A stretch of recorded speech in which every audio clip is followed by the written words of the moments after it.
मुलांनो, कालच्या तासाला आपण आपत्ती म्हणजे काय, बरोबर, ते आपत्ती कशामुळे येतात किंवा आपत्तीची काही कारण होतं, त्याचप्रमाणे आपत्तीचे प्रकार याविषयी माहिती पाहिजे, बरोबर आहे. मग आपत्ती कशाला म्हणायचं, कार्तिक सांगतोस का आपत्ती कशाला म्हणायचं? तर अचानक उद्भवणाऱ्या संकटामुळे राष्ट्राची किंवा समाजाची जी जीवित, आर्थिक आणि सामाजिक हानी होते त्याला आपण काय म्हणतो होतं, आपत्ती म्हणतो. मग आपत्तीचे प्रकार देखील आपण त्या ठिकाणी काल पाहिलेले होते, नैसर्गिक आपत्ती आणि मानवनिर्मित आपत्ती. आजच्या तासाला आपण या ठिकाणी आपल्याला ज्या काही नैसर्गिक आपत्ती आहेत या आपत्तीविषयी त्या ठिकाणी माहिती घ्यायची, त्या आपत्तीमुळे होणारे जे काही परिणाम असतील, या आपत्तीची कारण असतील, हे या ठिकाणी आपल्याला शिकायचे. तर बघा, या ठिकाणी पहिली जी आपत्ती आहे या ठिकाणी कोणती आहे, भूकंप, बरोबर. आता भू म्हणजे काय सांगितलं तुम्हाला काल, भू म्हणजे जमीन, कंप म्हणजे हादरणे, बरोबर. यावेळी जमीन हादरते त्यावेळेस आपण काय म्हणतो, मग त्या ठिकाणी भूकंप झाला. जमिनीमध्ये होणाऱ्या ज्या काही हालचाली आहेत, बरोबर, तर या हालचालीमुळे जी ज्यावेळी जमीन कंप पावते त्या ठिकाणी भूकंप मग त्या ठिकाणी होत असतो. मग या भूकंपामध्ये तुम्हाला सांगितलं होतं की लातूर जिल्ह्यामध्ये जे किल्लारी गाव आहे, या गावामध्ये 1993 साली जो भूकंप झाला होता, या भूकंपामध्ये मोठ्या प्रमाणामध्ये जीवित असेल, आर्थिक असेल, सामाजिक हानी त्या ठिकाणी झालेली होती. हजारो लोकांचा मृत्यू त्या ठिकाणी झालेला होता.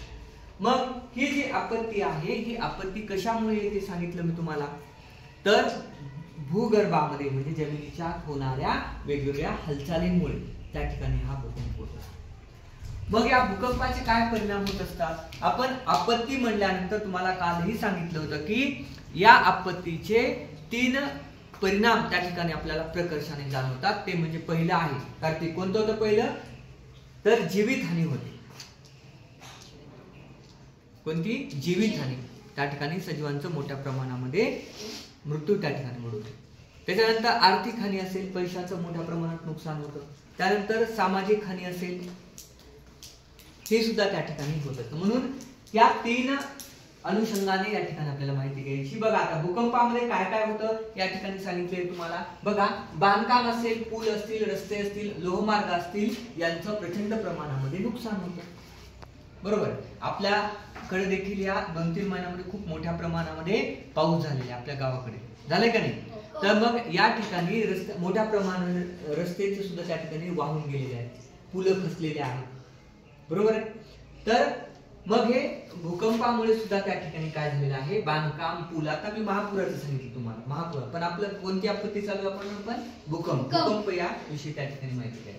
मग भूकंपामध्ये सुद्धा बांधकाम, पूल, रस्ते, लोहमार्ग हे पूर्णपणे उद्ध्वस्त होतात. कंप पाण्याने जमीन फाटते, बरोबर, भेगा पडतात. त्यामुळे हे रस्त्यामध्ये सुद्धा हे पूल असतील, हे सुद्धा त्या ठिकाणी उद्ध्वस्त होतात. त्याचप्रमाणे नद्यांच्या प्रवाहाची सुद्धा दिशा त्या ठिकाणी बदलते या भूकंपामुळे, कंप पावल्यामुळे, बरोबर. काही सेकंद जरी कंप पावला तरी प्रचंड प्रमाणामध्ये त्या ठिकाणी नुकसान त्या ठिकाणी होतं. आणि हे भूकंप जो आहे रिस्टर या स्केलमध्ये त्या ठिकाणी मोजतात.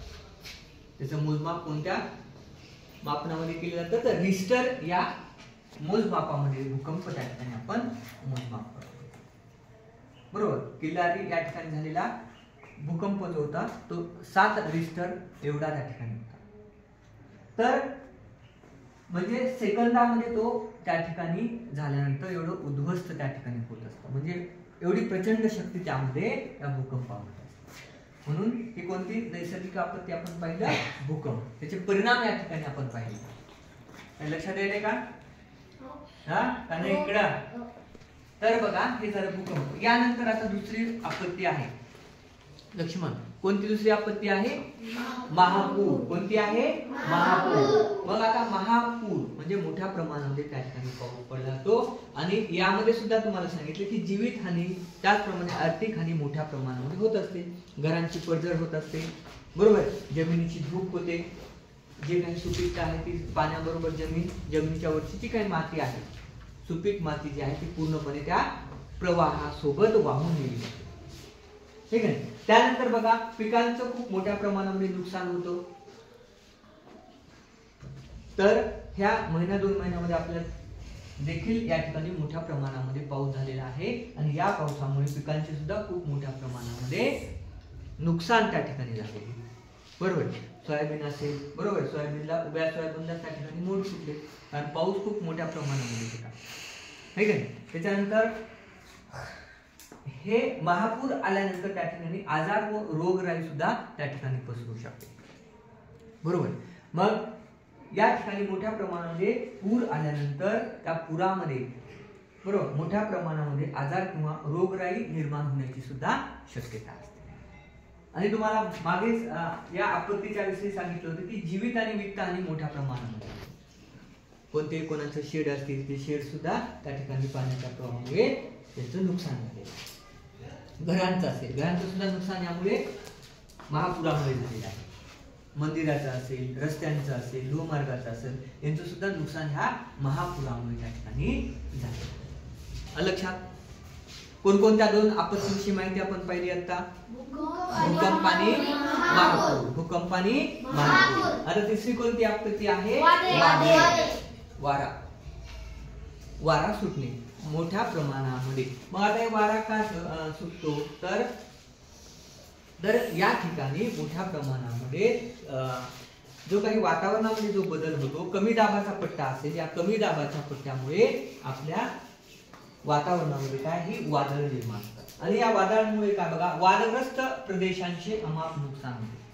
वादळ आल्यानंतर आपल्याला माहिती आहे काय काय घडून येतं. मग घरावरची पत्रे असतील ते उडून जाते, बरोबर, किंवा एखादं झाडं असतील आपली, त्या झाडांचं सुद्धा मोठ्या प्रमाणात नुकसान असते. बरं, केळीची बाग असेल, अंगुराची बाग असेल, पपईची बाग असेल, यामध्ये काय घडून येतं, त्याच्यामुळं त्याचं नुकसान. वाऱ्यामुळे काय होतं, मग ते खाली पडतात. आंब्याचं असेल, बरोबर, आंबे वगैरे लागले, मोठ्या प्रमाणात वारं सुटलं की मग ते काय पडतात, खाली पडतात, ठीक आहे. यानंतर वीज पुरवठा आणि दळणवळण यंत्रणा सुद्धा खंडित होते. आपल्याकडे वादळ आले की लाईट ट्रॅफिक आपल्याकडे नाही, बरोबर, ते सुद्धा खंडित होतं. बरोबर, आता ही झालं वादळ आणि यामध्ये सुद्धा सांगितलं की मोठ्या प्रमाणामध्ये या ठिकाणी सुद्धा जीवितहानी होत आहे. यानंतर पुढची आपत्ती आहे वणवा. आता हे वणवा कशामुळे होतो त्या ठिकाणी तुम्हाला सांगितले की नैसर्गिक साधन संपत्तीचे यामध्ये प्रचंड नुकसान होते. आता नैसर्गिक साधन संपत्ती तुम्हाला सांगितली किती प्रकारच्या नैसर्गिक साधन संपत्ती आपण पाहिलं होतं. नैसर्गिक साधन संपत्ती पहिला पाठ आपला कोणता आहे, नैसर्गिक साधन संपत्तीचाच आहे का. त्यामध्ये आपले जे हवा, पाणी, जमीन जे भाग आहेत या भागाचे सुद्धा ह्या वणव्यांमुळे प्रचंड प्रमाणामध्ये नुकसान होते. हवा प्रदूषित होते, वणवा आग लागणे, यामुळे हवा मोठ्या प्रमाणामध्ये प्रदूषित होते. मग या वणव्यामुळे त्या जंगलामध्ये असलेले किंवा त्या भागामध्ये असलेले जेवढे काही सजीव असतील या सजीव सुद्धा त्या ठिकाणी मृत्युमुखी पडतात. बघा, जंगलामध्ये आग लागली तर जंगलामध्ये असणारे जेवढे काही प्राणी असतील किंवा ज्या काही वनस्पती आहेत त्या जळून खाक होतात, ठीक आहे.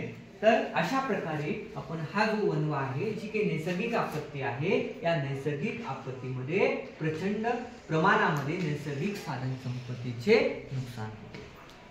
बरोबर, आता आपल्याला माहिती आहे की मोठ्या प्रमाणामध्ये आपले प्रदूषण या ठिकाणी वाढले आहे.